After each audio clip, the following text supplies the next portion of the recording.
فلا هادي له وأشهد أن لا إله إلا الله وحده لا شريك له وأشهد أن محمدا عبده ورسوله اللهم صل وسلم وبارك على نبينا محمد وعلى آله وأصحابه أجمعين. أما بعد، أيها الإخوة والأخوات، مع اللقاء الثالث من شرحنا لكتاب التوحيد ومع الحديث الرابع، قال المصنف غفر الله له عن الزهري: أخبرني عبيد الله ابن عبد الله بن عتبة عن أبي هريرة رضي الله عنه قال: لما توفي رسول الله صلى الله عليه وآله وسلم فاستخلف أبو بكر بعده وكفر من كفر من العرب، قال عمر لأبي بكر: كيف تقاتل الناس وقد قال رسول الله صلى الله عليه وسلم: أمرت أن أقاتل الناس حتى يقولوا لا إله إلا الله، فمن قال لا إله إلا الله عصم مني ماله ونفسه إلا بحقه وحسابه على الله.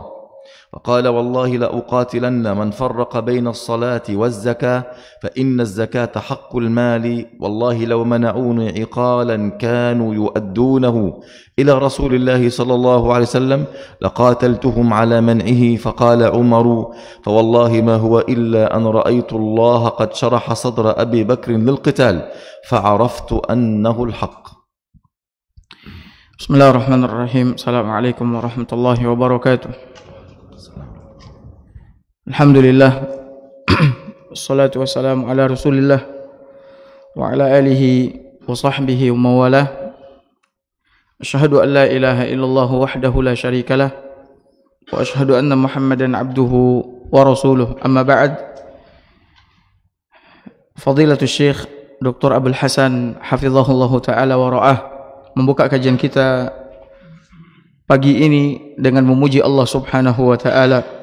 Kemudian salawat dan salam semoga senantiasa dicurahkan buat Nabi kita yang mulia, Nabi besar Muhammad sallallahu alaihi wa ala alihi wa sahbihi wasallam. Adapun setelahnya beliau mengatakan ini adalah pertemuan yang ketiga dari bahasan syarah kitab Tauhid yang beliau tulis. Maka kita lanjutkan pada hadis yang keempat, di mana penulis semoga Allah Subhanahu wa taala mengampuni dosanya. Ani Zuhri, dari Az-Zuhri, Ubaidullah bin Abdullah bin Utbah mengabarkan kepadaku dari Abu Hurairah radhiyallahu anhu, dia berkata, ketika Rasulullah sallallahu alaihi wasallam meninggal dunia, maka diangkatlah Abu Bakar sebagai khalifah setelahnya. Lalu kafirlah siapa yang kafir dari kalangan Arab. Umar pun berkata kepada Abu Bakar, bagaimana engkau memerangi manusia? Bagaimana engkau memerangi manusia? Sementara Rasulullah sallallahu alaihi wasallam sungguh pernah berkata, aku diperintahkan untuk memerangi manusia sampai mereka mengucapkan la ilaha illallah. Maka siapa yang mengucapkan la ilaha illallah, maka terpeliharalah dariku harta dan jiwanya, kecuali karena hak Islam dan hisabnya ada pada Allah Subhanahu wa ta'ala. Lalu Abu Bakar berkata, demi Allah, aku sungguh benar-benar akan memerangi orang yang membedakan antara salat dan zakat. Karena sesungguhnya zakat adalah hak harta. Demi Allah, kalau sekiranya mereka enggan menunaikan kepadaku satu ikatan dari harta benda yang dahulu pernah mereka berikan kepada Rasulullah sallallahu alaihi wasallam, kalau mereka enggan tidak lagi menunaikannya, maka aku akan memerangi mereka karena keengganan mereka itu. Maka Umar pun berkata, maka demi Allah, itu tidak lain maka demi Allah, itu tidaklah kecuali aku melihat hal yang demikian itu, melainkan aku melihat Allah Subhanahu wa ta'ala telah membukakan dada Abu Bakar untuk memerangi mereka, dan aku pun mengetahui bahwasanya itu adalah kebenaran. Ayyuhal ikhwah, hadzal hadits yu'addu fi fadail wa manaqib Abi Bakr radhiyallahu anhu. Hatta qala Anas bin Malik radhiyallahu anhu: كرهت الصحابة قتال مانع الزكاة وقالوا هم من أهل القبلة فخرج أبو بكر وحده وتقلد سيفه ثم بعد ذلك خرج الصحابة بعده حتى قال أبو الحسين وكان من التابعين رضي الله عنه لقد قام أبو بكر في قتال مانع الزكاة وقام مقام نبي من الأنبياء. تتخيلوا كل الناس قد ارتدوا إلا أهل مكة والمدينة، ارتد جميع العرب إلا مكة والمدينة، والصحابة خافوا قتال هؤلاء، قالوا هم من أهل الإسلام، ما عرفوا أن منعهم للزكاة هذا رد عن دين الله عز وجل. فقام أبو بكر لقتالهم وتأديبهم وإرجائهم إلى حياض الإسلام مرة أخرى، فكل الصحابة كرهوا ذلك. فلما ناقشهم أبو بكر بالحجة والبيان وعرفوا أن الأمر جد لا محالة، الكل قد اتبع أبو بكر رضي الله عنه. Hadirin hadirat yang semoga senantiasa dirahmati oleh Allah Azza wa Jalla. Hadis ini termasuk di antara hadis yang menjelaskan akan kemuliaan dan keutamaan Abu Bakar radhiyallahu anhu. Anas bin Malik radhiyallahu anhu mengatakan, sungguh para sahabat Nabi sallallahu alaihi wasallam radhiyallahu taala anhum ajma'in tidak menyukai memerangi orang-orang yang enggan membayar zakat. Tidak menyukai, tidak menyenangi memerangi orang-orang yang enggan membayar zakat. Karena mereka adalah ahlul kiblah, orang Islam. Ya. Akan tetapi Abu Bakar radhiyallahu taala anhu memerangi mereka, menghunuskan pedangnya kepada mereka, bahkan ingin keluar sendirian memerangi mereka. Ya. Karena para sahabat Nabi sallallahu alaihi wasallam melihat tidak ada hak bagi kita atas kita untuk memerangi mereka, karena mereka termasuk ahlul kiblah. Akan tetapi Abu Bakar radhiyallahu taala anhu tetap ingin memerangi mereka, karena mereka membedakan antara kewajiban salat dengan zakat. Para sahabat awalnya tidak menyukai, tidak menyenangi, akan tetapi Allah Subhanahu wa taala memperlihatkan kepada mereka bahwasanya sikap Abu Bakar radhiyallahu taala anhu tersebut adalah sikap yang benar. Karena setelah Nabi sallallahu alaihi wasallam meninggal dunia, semua orang Arab atau rata-rata orang Arab kecuali Makkah dan Madinah semuanya murtad, keluar dari Islam, dan mereka pun enggan untuk menunaikan zakat yang biasa mereka tunaikan kepada Nabi sallallahu alaihi wasallam. Bahkan Abu Husain mengatakan, dan ini juga menunjukkan akan keutamaan dan kemuliaan Abu Bakar radhiyallahu taala anhu. Tidak ada yang pernah lahir setelah para nabi yang lebih mulia, lebih utama selain daripada Abu Bakar radhiyallahu taala anhu. Karena sungguh kata Abu Husain, Abu Bakar radhiyallahu taala anhu melakukan tugas seperti tugas yang dilakukan oleh para nabi yang diutus oleh Allah Subhanahu wa taala, yaitu memerangi orang-orang yang murtad keluar dari Islam. Abu Bakar tidaklah melakukan itu melainkan agar mengembalikan mereka kepada naungan Islam, agar mereka tetap berada di atas agama yang hak. هذا الحديث أيها الإخوة يدل على أشياء، منها ليست النجاة فقط في مجرد أن تقول الكلمة أي لا إله إلا الله، بل النجاة أن تأتي بالكلمة ثم بحقوق هذه الكلمة. لماذا قاتلهم أبو بكر؟ لأنهم قالوا الكلمة ولم يأتوا بحقها. هم قالوا كلمة التوحيد، ليس معنى الأمر بالقتال أمرت أن أقاتل الناس حتى يقولوا لا إله إلا الله فيكف عنهم، لا، ينتظر، بعد ذلك ينظر، إذا نودي للصلاة فإن صلوا كف عنهم، فإن أتوا بواجبات لا إله إلا الله وجب الكف عن المسلم، وإن أتى بنواقضها فصار مرتدا والعياذ بالله ويقام عليه حد المرتد. لذلك قال الإمام ابن رجب في فتح الباري في شرح صحيح البخاري قال: توهم طائفة من الصحابة أن مجرد هذه الكلمة يعصم الدم حتى توقفوا في قتال مانع الزكاة، حتى بين لهم أبو بكر أن من الزكاة حق من حقوق لا إله إلا الله، أن الصلاة حق من حقوق لا إله إلا الله، ولا فرق بين الصلاة والزكاة عند الله عز وجل. قال: ورجع الصحابة إلى قوله أن المراد الكلمتان بحقوقهما، أي أشهد أن لا إله إلا الله وأن محمد رسول الله بحقوقهما ولوازمهما هو الإتيان ببقية مباني الإسلام. وقد تبين صحة قولهم بروايات أخرى تنضم إلى هذه الروايات، وهذا ما سيأتي في الباب الرابع من كتاب التوحيد هذا، وهو حقوق لا إله إلا الله وشروط لا إله إلا الله. Bapak Ibu, ikhwan dan akhwat yang semoga senantiasa dirahmati oleh Allah Azza wa Jalla, di dalam hadis yang mulia ini terdapat pelajaran yang berharga yang bisa kita ambil, yaitu yang pertama adalah bahwasannya keselamatan itu bukan hanya sekedar mengucapkan kalimat la ilaha illallah.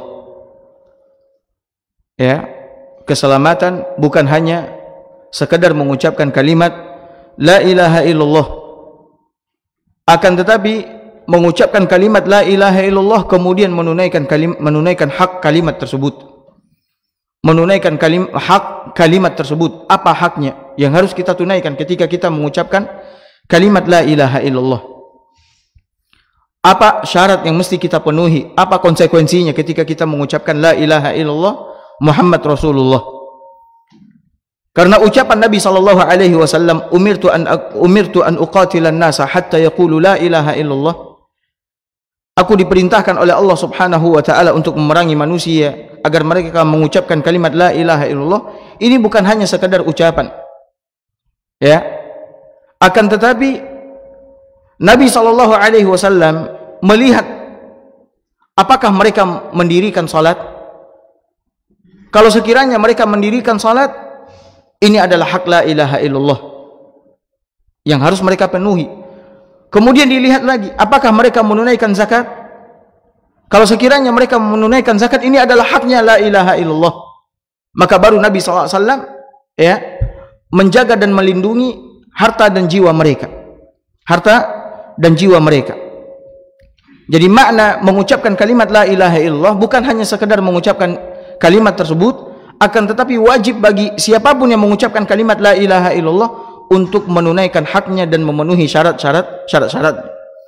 Dan juga dilihat apakah mereka ya menjaga kalimat tersebut dan menunaikan haknya dan tidak melakukan apa-apa yang membatalkan keislaman mereka atau membatalkan kalimat la ilaha illallah. Kalau sekiranya mereka melakukan perbuatan yang membatalkan kalimat tersebut, maka akan ditegakkan had yang telah ditetapkan oleh Allah Subhanahu wa taala kepada orang-orang yang murtad. Ya, yaitu dibunuh. Ya. Kemudian Al-Imam Ibnu Rajab Al-Hambali rahimahullahu taala, sebagaimana yang dinukilkan oleh Ibnu Hajar Al-Asqalani dalam kitabnya Fathul Bari, bahwasanya sebahagian sahabat keliru di dalam memahami hadis Nabi SAW. Ketika Rasulullah SAW mengatakan, aku diperintahkan untuk memerangi manusia sampai mereka mengucapkan la ilaha illallah, sebahagian mereka menganggap kalau sekiranya orang-orang telah mengucapkan kalimat la ilaha illallah, maka sudah selesai urusannya, kita tidak boleh memerangi mereka. Ya, kita tidak boleh memerangi mereka. Harta dan jiwa mereka terpelihara. Namun ya, yang benar adalah seperti apa yang difahami oleh Abu Bakar radhiyallahu taala, bahwasannya mengucapkan kalimat la ilaha illallah bukan itu tok saja yang menjaga jiwa dan harta manusia, akan tapi mereka harus menunaikan hak-haknya, yaitu mendirikan salat, menunaikan zakat, karena itu adalah hak Islam. Maka oleh karena itu kalimat la ilaha illallah Muhammad Rasulullah memiliki hak, memiliki syarat yang harus ditunaikan oleh siapapun yang mengucapkannya, dan itulah bangunan agama Islam, sehingga darah dan hartanya terjaga dari kaum muslimin, tidak boleh diperangi, tidak boleh dirampas, tidak boleh dibunuh, dan seterusnya. InsyaAllah ini akan kita jelaskan nanti di bahasan berikutnya, kata Syekh Hafizahullah Ta'ala. وقول النبي صلى الله عليه وسلم إلا بحق الإسلام أي لا يجوز قتل امرئ مسلم يشهد أن لا إله إلا الله وأن محمد رسول الله وأتى بواجبات الكلمة وأتى بشروطها إلا بحق من حقوق الإسلام أي إلا إذا أمر الإسلام بقتاله إلا إذا فعل معصية توجب القتل قال وبين عنها الإسلام وهذا لا يجوز لأحد الناس بل هذا واجب للأمير وأولياء الأمور. وحق الإسلام أيها الإخوة حدده الإسلام أولا قتل النفس المحرمة فمن قتل نفسا محرمة يقتل بها. ثانيا التارك للصلاة والزكاة بتأويل باطل كما فعل أبو بكر رضي الله عنه. الثالث التارك لدينه والمفارق للجماعة وهو المرتد والعياذ بالله. الرابع الثيب الزاني أي المحصن الذي قد سبق له الزواج ثم زنى والعياذ بالله وذلك الحديث المتفق عليه عن عبد الله بن مسعود قال رسول الله صلى الله عليه وسلم لا يحل دم امرئ مسلم إلا يشهد أن لا إله إلا الله وأني رسول الله إلا بإحدى ثلاث النفس بالنفس والثيب الزاني والمارق من دينه التارك للجماعة ومع الحديث السابق الذي قد امتنع عن حقوق لا إله إلا الله. Kemudian ucapan Nabi SAW kecuali karena hak Islam.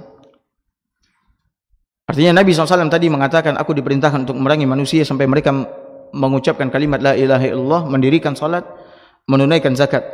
Ya, apabila mereka melakukan itu maka terpeliharalah, terjagalah darah dan harta mereka dariku. Kecuali apabila ada hak Islam. Ya, apabila ada hak Islam pada diri orang tersebut sehingga darah dan hartanya tidak lagi terjaga. Ya, darah dan hartanya tidak lagi terjaga. Dan Islam telah menjelaskan kapan darah seseorang tidak lagi terjaga atau hak Islam yang membolehkan ditumpahkannya darah seseorang. Dan itu ketika di antara kaum muslimin ada yang melakukan perbuatan maksiat yang telah disebutkan oleh Nabi sallallahu alaihi wasallam. Ketika dia melakukan hal tersebut, maka ketika itu darahnya tidak lagi terjaga. Namun yang menumpahkan darahnya, maksudnya yang menjatuhkan hukuman mati kepadanya, bukanlah semua orang. Setiap orang berhak membunuhnya, tidak. Akan tetapi yang menegakkan hukuman had tersebut adalah para pemimpin, para hakim. Di antara hak Islam sebagaimana yang dijelaskan oleh Nabi SAW adalah yang pertama qatlun nafsil muharramah, membunuh jiwa yang diharamkan. Ketika seseorang membunuh orang lain yang diharamkan oleh Allah Subhanahu wa taala, maka ketika itu ditegakkan had, dia pun harus dibunuh. Kemudian yang kedua, orang yang meninggalkan salat dan enggan menunaikan zakat. Ya, meninggalkan salat dan enggan menunaikan zakat. Sebagaimana yang dilakukan oleh orang-orang di zaman Abu Bakar radhiyallahu taala anhu. Membedakan antara kewajiban salat dan zakat sehingga tidak lagi menunaikan zakat. Kemudian yang ketiga, orang yang keluar dari agamanya, ya, lagi meninggalkan jamaah, keluar dari agama lagi meninggalkan jamaah, ini juga dihukum mati. Kemudian berikutnya as-sayyibuz zani, orang yang sudah menikah lalu berzina.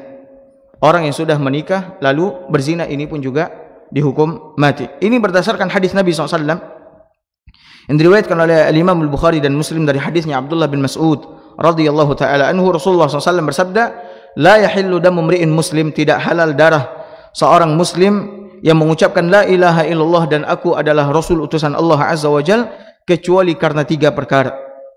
Pertama, an-nafsu bin nafsi, jiwa dibalas dengan jiwa. Kemudian yang kedua, as-sayyibuz zani, orang yang telah menikah lalu dia berzina. Kemudian yang ketiga, al-mariku minad dini at-tariku lil jamaah, orang yang keluar dari agamanya dan berpisah dari jamaah. Ya, sementara hadis tentang orang yang meninggalkan salat atau enggan menunaikan zakat, hadis yang tadi telah kita bacakan.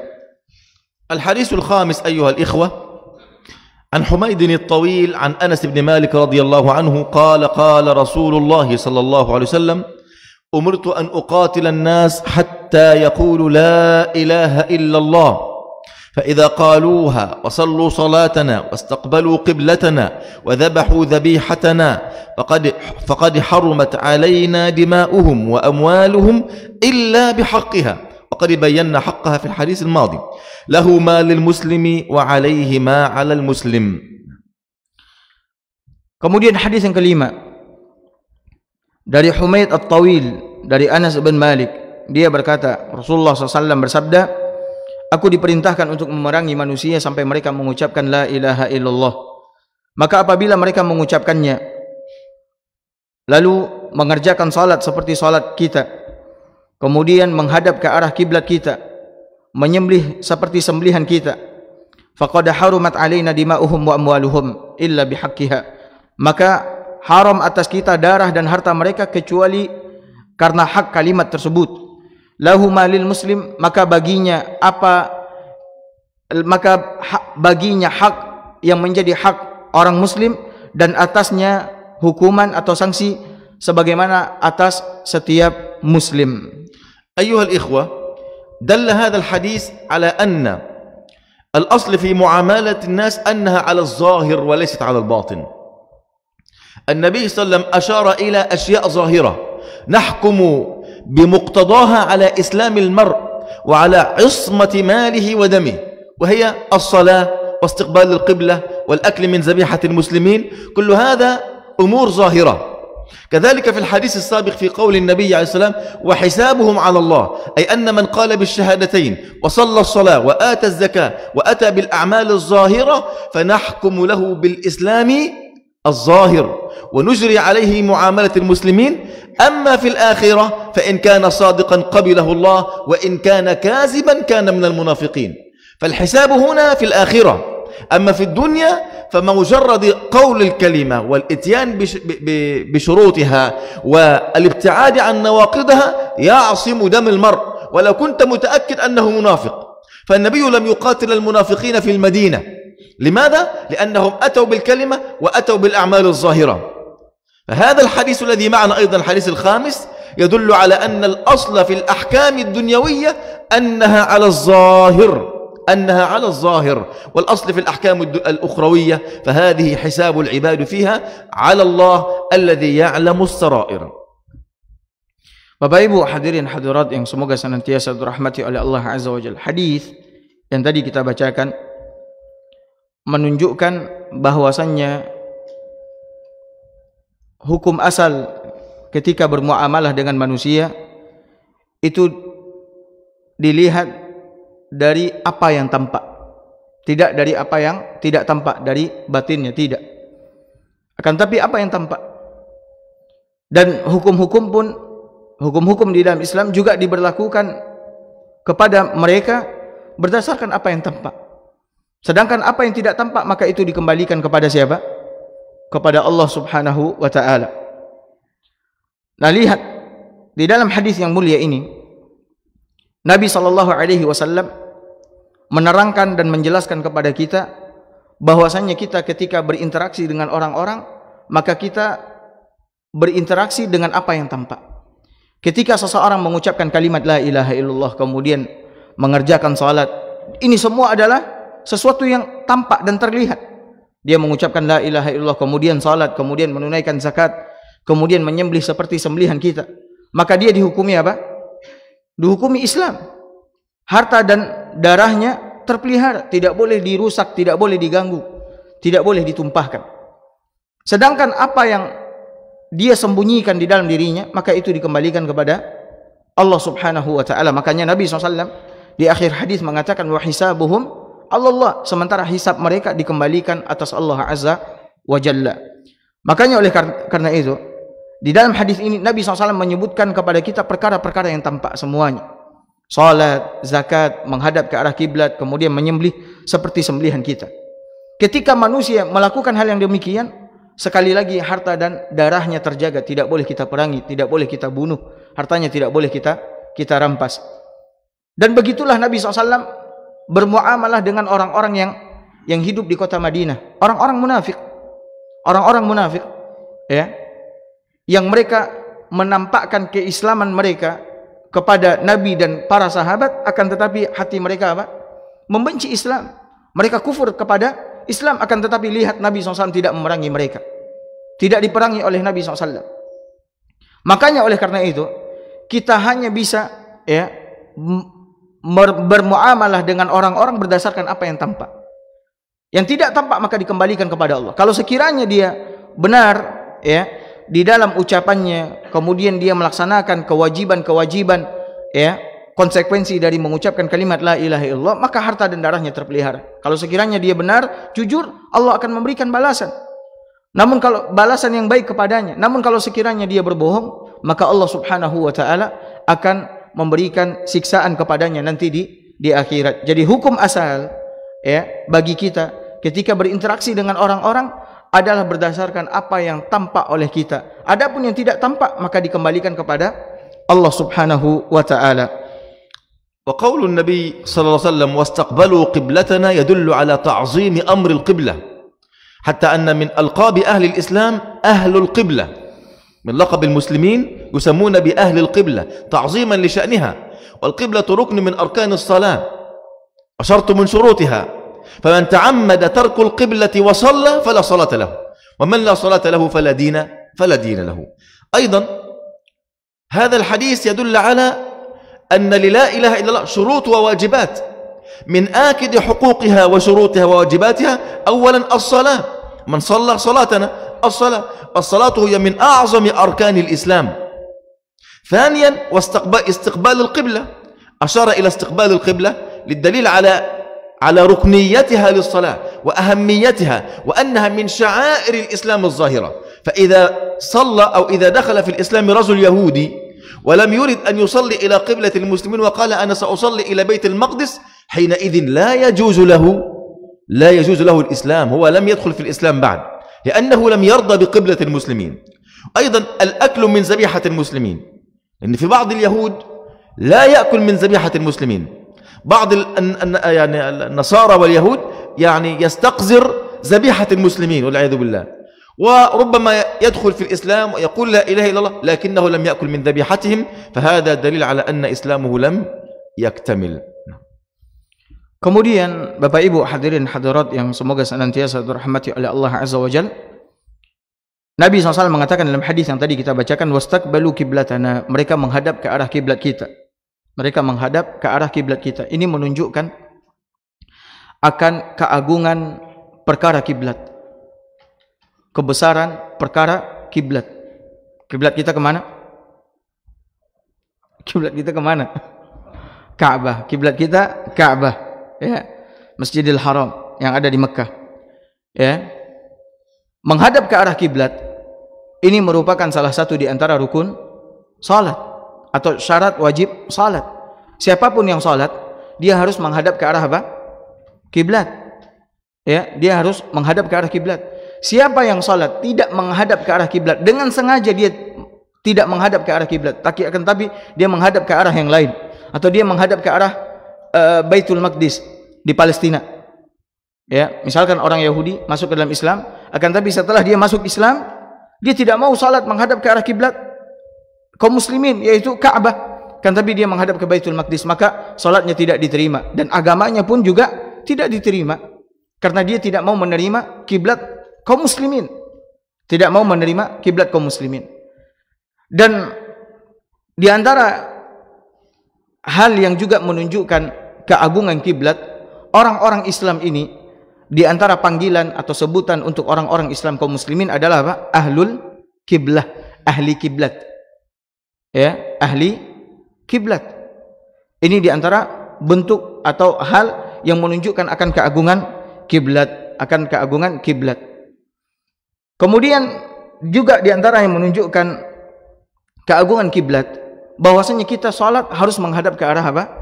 Ke arah kiblat, tidak boleh berpaling dari arah kiblat. Dan salat Bapak Ibu sekalian, ini merupakan rukun Islam yang paling agung setelah mengucapkan dua kalimat syahadat.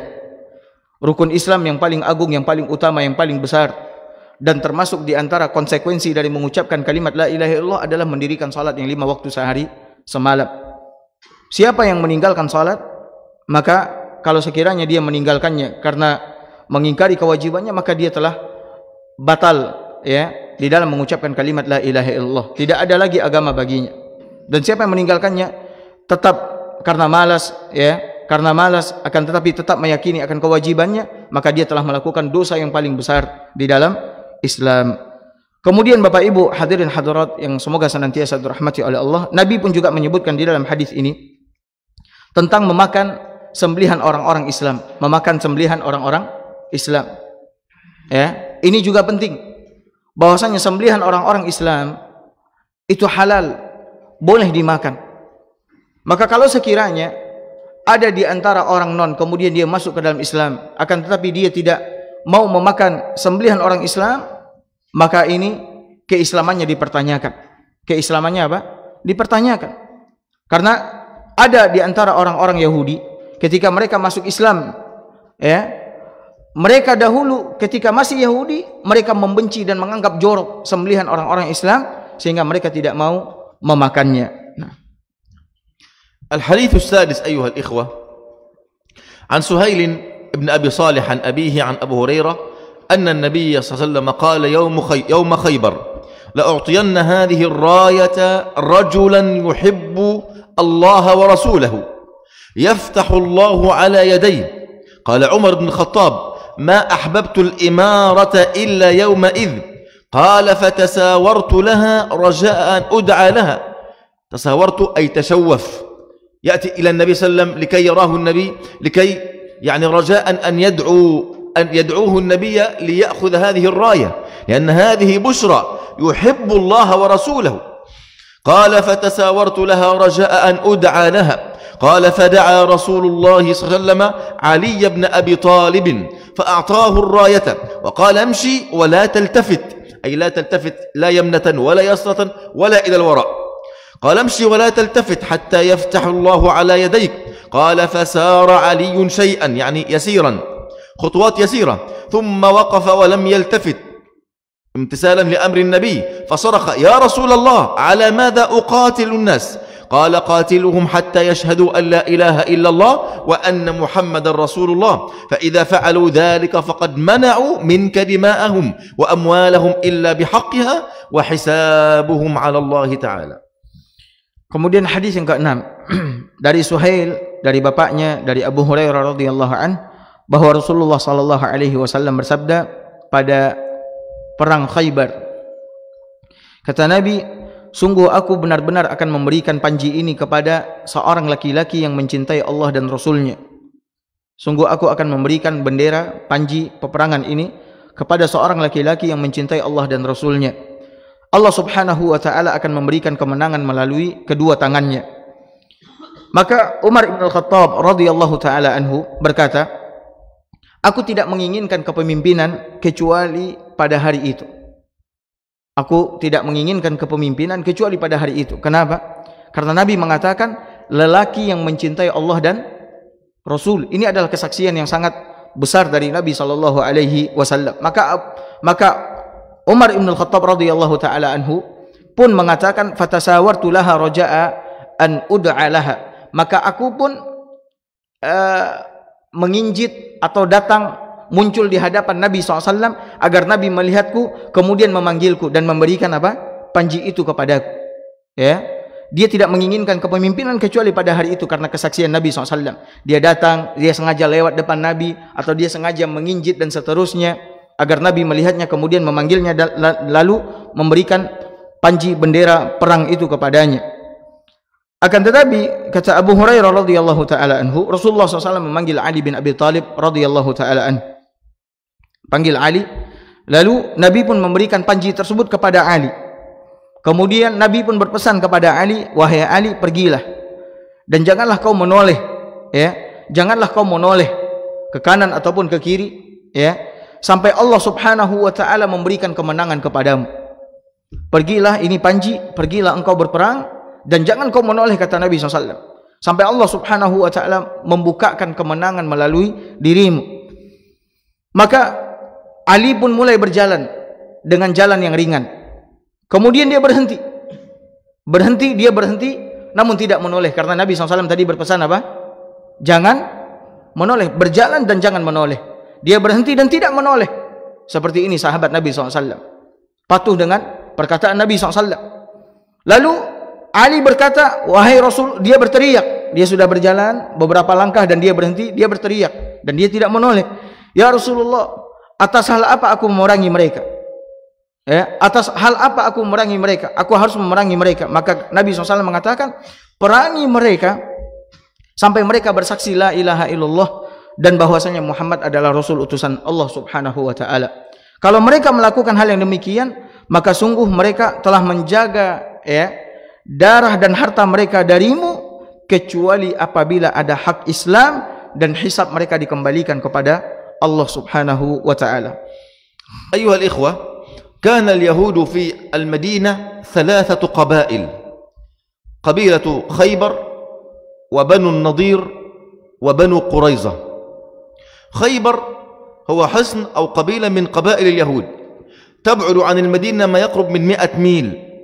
فتحها النبي صلى الله عليه وسلم في هذه الغزوة وصالح أهلها على أن يزرعوا، كانوا أهل زرع، على أن يزرعوا الثمار فيأخذوا نصف الثمار ونصف الثمار الآخر يعطونه كجزية للمسلمين.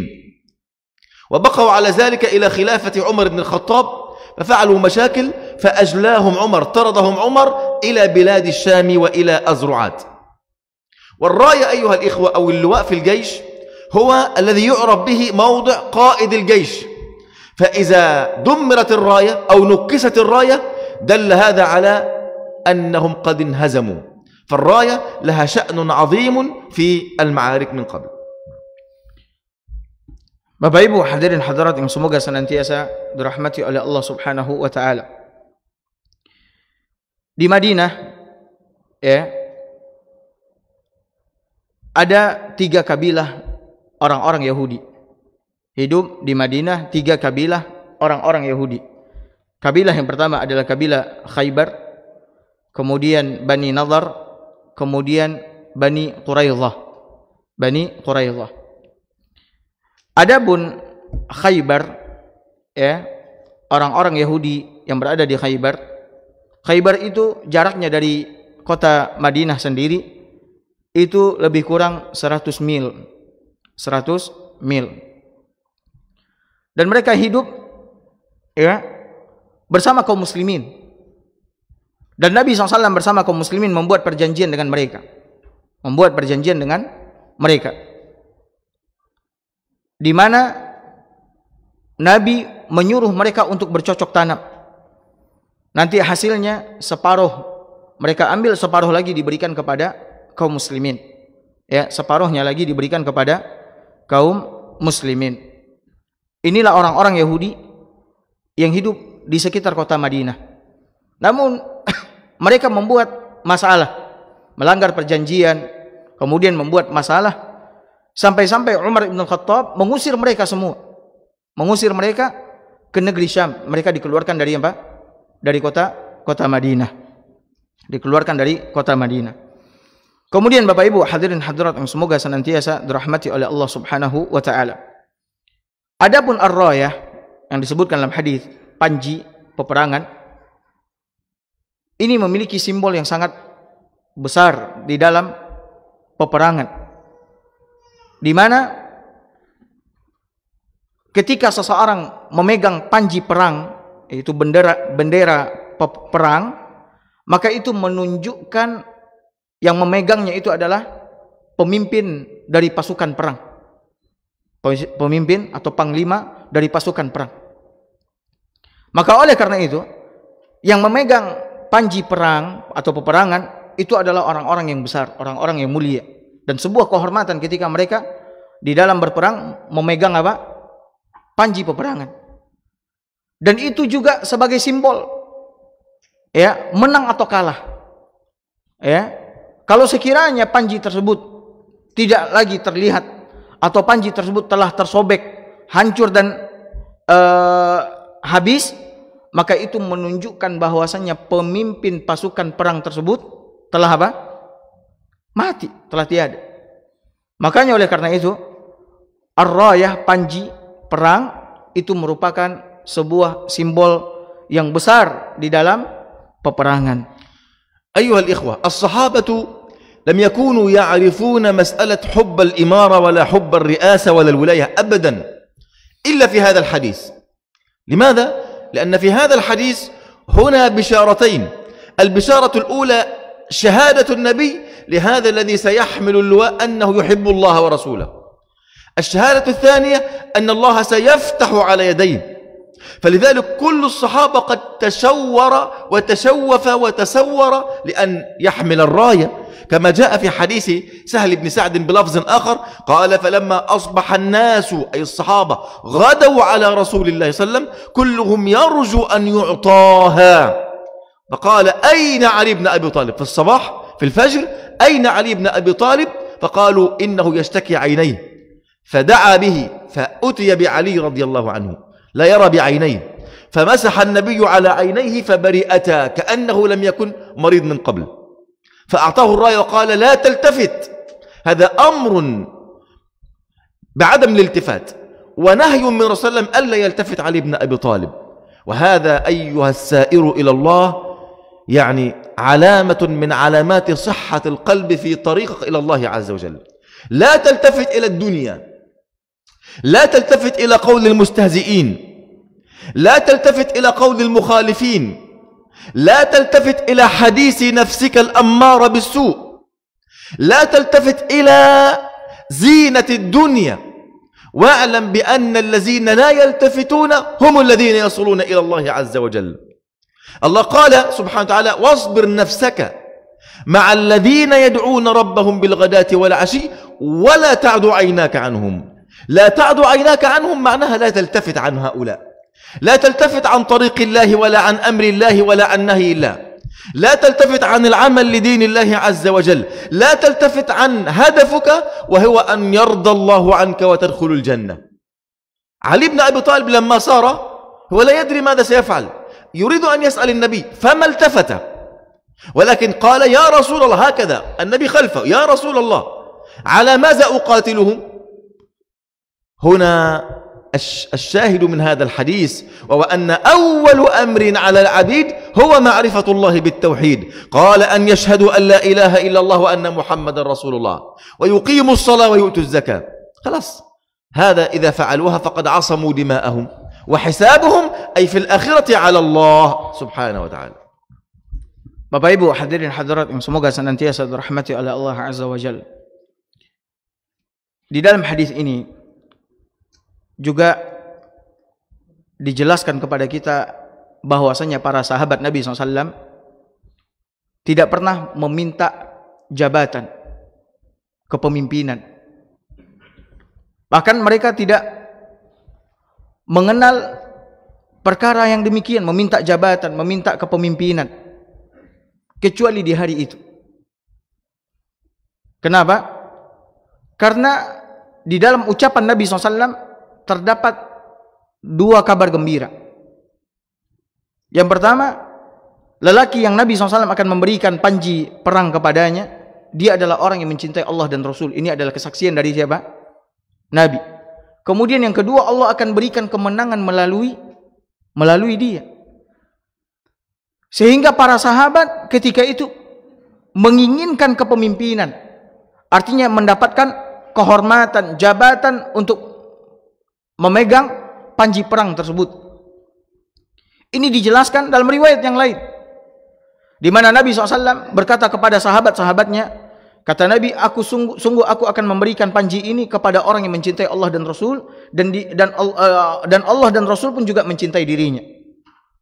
Ya, Nabi mengucapkan itu di malam hari, sehingga paginya para sahabat berbondong-bondong datang kepada Nabi SAW, ya, memperlihatkan diri, ya, semoga mereka dipanggil atau diberikan royah itu, panji tersebut oleh Nabi SAW kepada mereka atau kepada salah seorang di antara mereka. Mereka datang berbondong-bondong. Akan tapi ketika mereka telah datang berkumpul di dekat Nabi SAW dan masing-masing di antara mereka berharap dipanggil namanya, kemudian diberikan panji tersebut, Nabi SAW bertanya kepada mereka, mana Ali bin Abi Talib? Kata sahabat, Ali kedua matanya sakit ya Rasulullah, tidak bisa melihat. Ali kedua matanya sakit. Maka kata Nabi SAW, bawakan Ali kepadaku. Lalu dibawakanlah Ali ke hadapan Nabi SAW. Lalu Nabi SAW mengusap kedua matanya, sehingga Allah Subhanahu wa ta'ala menyembuhkan kedua mata Ali radhiyallahu ta'ala anhu, seakan-akan matanya ini tidak pernah terkena penyakit, sehingga dia pun bisa melihat. Lalu Nabi SAW memberikan panji tersebut kepada Ali bin Abi Thalib radhiyallahu anhu. Ya. Kemudian Nabi SAW berpesan kepada Ali, wahai Ali, pergilah, berjalanlah wahai Ali. Ya. Dan jangan engkau menoleh. Jangan engkau menoleh, perangi mereka sampai mereka mengucapkan kalimat la ilaha illallah. Di dalam hadis ini, Bapak Ibu hadirin hadirat dimuliakan oleh Allah, terang dan jelas bagi kita bahwasannya kewajiban yang pertama atas setiap mukallaf adalah dua kalimat syahadat, la ilaha illallah Muhammad Rasulullah. Ini yang harus diketahui oleh setiap muslim dan muslimah, mengenal Allah Subhanahu wa ta'ala, mengenal Nabi Muhammad SAW, mengenal Islam. Ini kewajiban yang pertama kali. Ya, makanya Nabi SAW berpesan, perangi mereka sampai mereka mengucapkan kalimat la ilaha illallah. Kemudian di dalam hadis ini juga faedah yang sangat besar, ya, yang diberikan oleh Nabi SAW kepada kita semua, sebagaimana disebutkan oleh Syekh, bahwasanya seseorang yang berjalan menuju Allah, ya, dengan agama yang hak ini, hendaklah dia jangan menoleh. Jangan menoleh. Maksud jangan menoleh di sini, jangan menoleh kepada kesenangan ataupun perhiasan dunia, sehingga memalingkan jalannya menuju Allah Subhanahu wa ta'ala, memalingkan dia dari jalan agama yang hak ini. Jangan menoleh kepada orang-orang yang mencela kita, orang-orang yang memperolok-olok kita, ya, mengejek kita karena kita istiqamah di atas agama ini. Jangan menoleh kepada hawa nafsu kita yang menyuruh kita kepada keburukan. Akan tetapi hendaklah kita bulatkan tekad kita untuk kuat dan teguh berjalan di atas agama yang hak ini agar sampai kepada keridhaan Allah Subhanahu wa ta'ala. Ini yang dipesankan oleh Nabi SAW. Jangan menoleh. Tetaplah istiqamah, teguh di atas agama yang hak ini sampai Allah Subhanahu wa ta'ala memberikan kemenangan. Memberikan apa? Kemenangan. Makanya oleh karena itu, Bapak Ibu hadirin hadirat yang semoga senantiasa dirahmati oleh Allah Subhanahu wa ta'ala, kepada kita yang berjalan di atas agama yang hak ini, untuk membulatkan tekad dan tidak menoleh kepada kesenangan dunia, perhiasan dunia, kepada hawa nafsu yang menyuruh kepada keburukan, akan tetapi tetap istiqamah di atas agama yang hak ini. Dan inilah yang dipesankan oleh Allah Subhanahu wa ta'ala kepada Nabi SAW, hendaklah engkau senantiasa bersama dengan orang-orang yang menyeru Allah Subhanahu wa ta'ala, bermunajat kepada Allah Subhanahu wa ta'ala siang dan malam, ya, siang dan malam. Kemudian Allah mengatakan kepada Nabi SAW, wala ta'du ainaka anhum, dan janganlah engkau menoleh dari mereka atau meninggalkan mereka, berpaling dari mereka, kan tapi berusaha engkau bersama-sama dengan orang-orang yang senantiasa bermunajat, beribadah kepada Allah Subhanahu wa ta'ala. إن شاء الله يعني نقف عند هذا الحد ونكمل إن شاء الله في اللقاء القادم إن شاء الله وقدر، وصلى الله وسلم وبارك على نبينا محمد وآخر دعوانا أن الحمد لله رب العالمين. InsyaAllah kita lanjutkan kajian kita di pertemuan berikutnya. Kita cukupkan sampai di sini. Wassallallahu ala nabiyina Muhammad wa ala alihi wa sahbihi wasallam. Assalamualaikum warahmatullahi wabarakatuh.